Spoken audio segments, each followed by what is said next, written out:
అటు నుండి ఏ కబురు లేదు. ప్రతి నిమిషం వాళ్ళు చెప్పబోయే శుభవార్త కోసం ఎదురు చూస్తూనే ఉన్నాను. జీవితంలో ఏ విషయంలోనూ ఇంత ఎదురు చూడలేదు.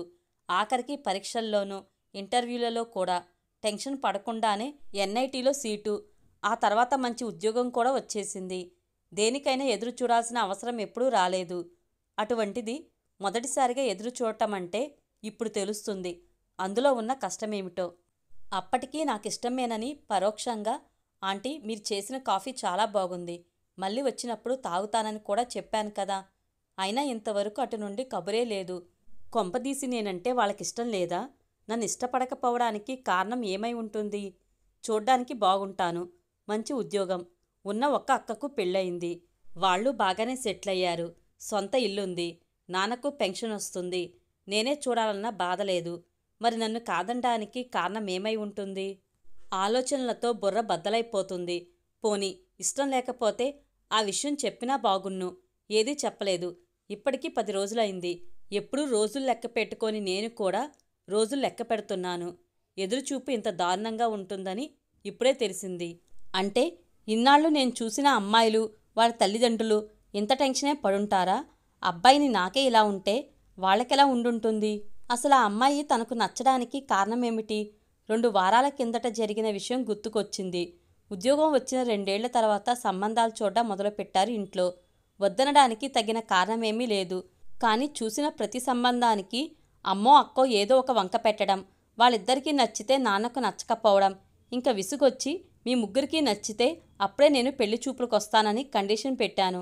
నిజానికి ఈ సంబంధం విషయంలో కూడా ముగ్గురు ఏకాభిప్రాయానికి రాలేదు. పెళ్లి చూపుల నుండి రాగానే ఇంట్లో దాని గురించి డిస్కషన్. ఆ అమ్మాయి మనసులో ఎవరో ఉన్నారు. అందుకే పెళ్లి చూపులన్నా ఎలా ఉన్నది అలాగే వచ్చింది. ఇంటికి గెస్ట్లు వస్తున్నారంటేనే కాస్త తయారవుతాం. అటువంటిది ఆఫీస్ నుండి ఎలా వచ్చిందో అలాగే మన ముందు కూర్చుంది. గ్యారంటీగా ఆ పిల్లకి ఈ పెళ్లి ఇష్టం లేదు, ఎవరినో ప్రేమించి ఉంటుంది అని అక్క. బయటి వాళ్ల ముందునైనా కాస్త తయారై కూర్చో అని కూతురికి చెప్పుకోలేని తల్లి. రేపేదైనా తేడా వస్తే కూతురికేమి చెప్పుకోగలదు? అన్నీ బాగున్నాయని ఆ పిల్లని చేసుకుంటే రేపు మన పరువు పోతుంది అని అమ్మ. చాలండి, ఏంటా మాటలు? చాలా మంచి సంబంధమని నా ఫ్రెండ్ ప్రత్యేకించి మరీ చెప్పాడు. అనవసరమైన ఆర్భాటమేమీ చూపించకుండా ఎంత డిగ్నిఫైడ్గా ఉన్నారు వాళ్ళు. ఆ సంబంధం చేసుకుంటే ఆ అమ్మాయి మనలో కలిసిపోతుంది. అంతెందుకు, ఇంతవరకు చూసిన సంబంధాలన్నింటిలో నాకు నచ్చిన సంబంధమిదే అని ఘంటాపదంగా నాన్న. వీళ్ల ముగ్గురి డిస్కషన్ నాలో కుతూహలాన్ని బాగా పెంచింది. కొంచెమైనా తయారవకుండా పెళ్లిచూపులకు కూర్చుందంటే ఆ అమ్మాయి ఎలా ఉంటుందో చూడాలని, ఎందుకలా ఉందో తెలుసుకోవాలని ఆ అమ్మాయిని చూడ్డానికి వెళ్తానని చెప్పాను ఇంట్లో. అమ్మ అక్క ససేమిరా అన్నా వినలేదు. నేను వెళ్ళిన పావుగంటకు వచ్చింది. సారీ బస్సు లేట్ అయింది అంటూ ముఖం కడుక్కుని క్యాజువల్స్లోకి మారింది. ముఖాన తిలకం బొట్టు నిలువుగా కొట్టొచ్చినట్టు కనిపిస్తుంది. పౌడర్ కూడా లేకుండా అప్పుడే విరబూసిన గులాబీలా ఉంది. మేకప్ లేకుండానే మనుషులు అందంగా ఉంటారన్న విషయం అప్పుడు అర్థమైంది నాకు. వాళ్ళ అమ్మానాన్న కూడా అనవసరమైన భేషజమేమీ చూపించకుండా ఎంత మర్యాద ఇవ్వాలో అంతవరకే. పెళ్లిచూపులకు వచ్చానని ఎక్స్ట్రాగా మర్యాదేమీ చేయలేదు. ఆ అమ్మాయి వచ్చేలోగా ఆంటీ కాఫీ ఇచ్చారు. వాళ్ళ ముందు ఇబ్బందిగా ఫీల్ అవుతున్నానని అలా వెళ్ళి మాట్లాడుకోండి అన్నారు వాళ్ళు. వాళ్ళింటికి దగ్గరలో ఉన్న కెఫేకి దారి తీసిందా అమ్మాయి. పెళ్లిచూపులన్నా కూడా తయారవకుండా ఎందుకుందా అన్న ఆలోచన మనసును తొలిచేస్తుంటే ఉండబట్టలేక మిమ్మల్ని ఒకటి అడుగుతాను, ఏమీ అనుకోరు కదా అన్న నా ప్రశ్నకు అడిగితే కదా అనుకునేది లేనిది తెలిసేది అంటూ నవ్వేసిందామె. కుతూహలం కొద్దీ అడుగుతున్నాను. పెళ్లిచూపులంటే అమ్మాయిలనే ఏముందిలేండి, అబ్బాయిలు కూడా బాగా తయారవుతారు కదా. మీరు మాత్రం సింపుల్గా మాట సగంలో ఆపేశాను. పెళ్ళయ్యాక మేకప్ లేకుండా ఉన్న నన్ను చూసి షాక్ అవ్వకూడదని క్యాజువల్గా చెప్పింది. ఇలాగే మీరు చాలా బాగున్నారు మనస్ఫూర్తిగా అన్నాను. అవునా, నిజంగానా అనకుండా థ్యాంక్స్ అని నవ్వేసింది. అవునా, నిజంగానా, నేనంత అందంగా ఉంటానా అని ఏమీ తెలియనట్లు ఎక్స్ప్రెషన్ ఇస్తే ఆమె మీద నా అంచనా వేరేలా ఉండేది. ఇంతలో ఆమెకు ఫోన్. అర్జెంటు కాకపోతే ఒక అరగంట తర్వాత మాట్లాడతానని ఫోన్ పెట్టేసింది. ఫోన్లో మగ గొంతు. ఫోన్లో ఆమె అనవసర సంభాషణ చేయకపోయినా నాలో చిన్న అనుమానం. అక్క చెప్పిందే నిజమేమో. మొహమాటమెందుకు, సూటిగా అడిగేస్తే సరి. మీరెవరినన్నా ఇష్టపడ్డారా అంటే అంది. అంత సూటిగా సమాధానం చెప్తుందని అనుకోలేదు నేను. నా గుండె గొంతుకలోకి వచ్చింది. ఎవరిని? నా గొంతు నాకే బలహీనంగా వినిపించింది. చాలామందినే ఆమె సమాధానం. ఆశ్చర్యంగా చూస్తున్న నాతో మా నాన్నంటే ఇష్టం, అమితాబ్ బచ్చన్ అంటే ఇష్టం, జూనియర్ ఎన్టీఆర్ డ్యాన్స్ ఇష్టం, ప్రభాస్ యాక్షన్ ఇష్టం. ఇలా చాలామందే ఉన్నారు. నా ఉద్దేశం అటువంటి ఇష్టం కాదు. నెమ్మదిగానే అయినా స్పష్టంగా అన్నాను.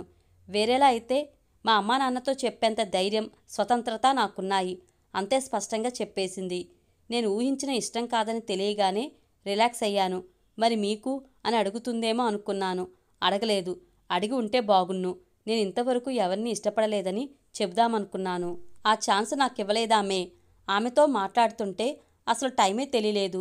ఆమె మాత్రం మధ్య మధ్యలో వాచి చూడడం గమనిస్తూనే ఉన్నా. తెలియనట్టు ఊరుకున్నాను. నాకు అక్కడి నుండి కదలాలనిపించడం లేదు. ఆమెతో ఏం మాట్లాడానో గుర్తులేదు కానీ మాట్లాడుతూనే ఉన్నాను.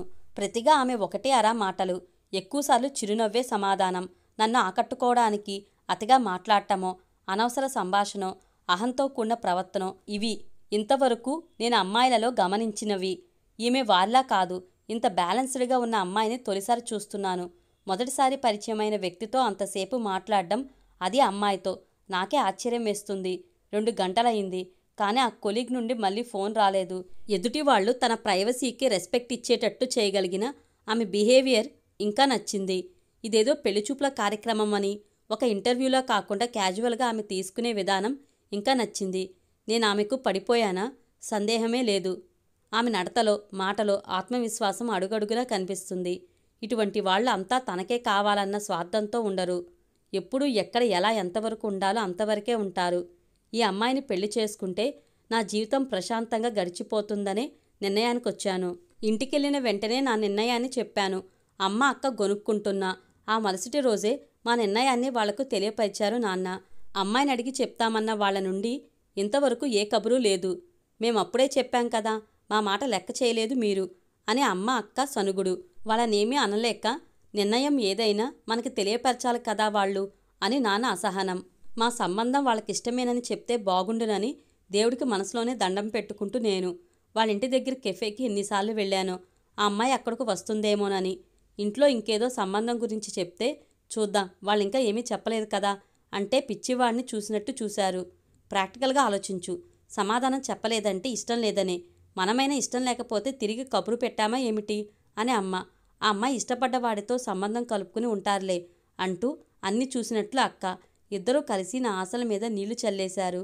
నాన్నేమీ మాట్లాడలేదు. వాళ్ళు సమాధానం చెప్పకపోవడం నాన్నకి షాకే. పెళ్లి చూపులకు వెళ్ళొచ్చాక వాళ్ళెదురు చూస్తూ ఉంటారు. ఏమని చెప్పమంటారు అన్న నాన్నతో చూద్దాం, ఇంకో 2 సంబంధాలున్నాయి కదా, అవి కూడా చూశాక అప్పుడు చెప్దాం అని అమ్మ అక్క అంటుంటే మనకి సంబంధం వద్దనుకుంటే ఆ మాట వాళ్ళకి చెప్పాలి కదా, వాళ్ళని ఆశలో ఉంచడం ఎందుకు అని తానప్పుడు చెప్పలేదెందుకని. ఇప్పుడు తను ఎదురు చూస్తున్నట్టు వాళ్ళు సమాధానం కోసం ఎదురు చూస్తారనే విషయాన్నప్పుడు గ్రహించలేదెందుకని.